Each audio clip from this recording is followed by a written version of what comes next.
ہم سورہ فاتحہ کو ہر نماز کی ہر رکعت میں پڑھتے ہیں، کیا ہم نے کبھی غور کیا کہ اللہ رب العزت نے اس صورت میں کیا بیان کیا ہے؟ سورہ فاتحہ میں اللہ کی بڑائی بیان کی گئی ہے۔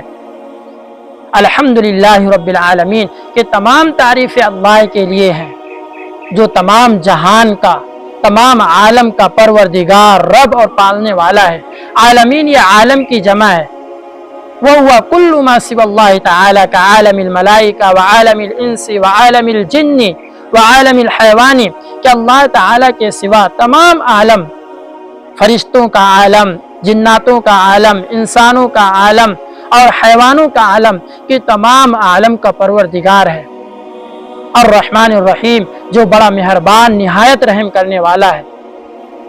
الرحمن اشد مبالغۃ من الرحیم، رحیم کی بنسبت رحمان میں زیادہ مبالغہ ہے۔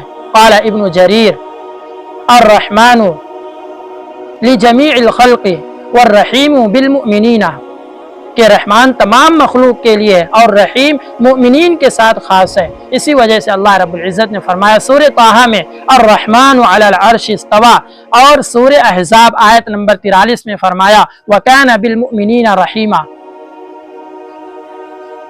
مالک یوم الدین جو یوم جزا کا مالک ہے، وَهُوَ يَوْمُ الْقِيَامَةِ حَيْثُ يُجْزِي اللَّهُ كُلَّ نَفْسٍ مَا كَسَبَتْ۔ یوم جزا وہ قیامت کا دن ہے کہ جس دن اللہ رب العزت ہر جاندار کو اس کے کیے کا بدلہ دے گا۔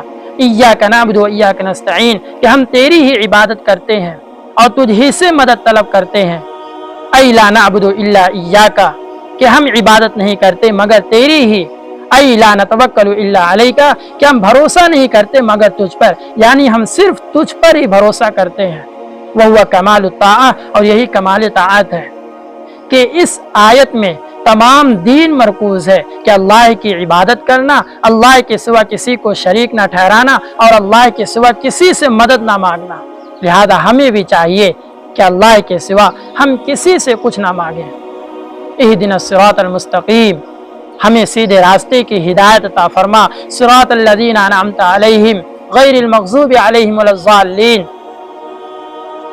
ان لوگوں کا راستہ جن پر اللہ کا انعام نازل ہوا، نہ کہ ان لوگوں کا راستہ جن پر اللہ کا غضب نازل ہوا اور وہ گمراہ ہوئے۔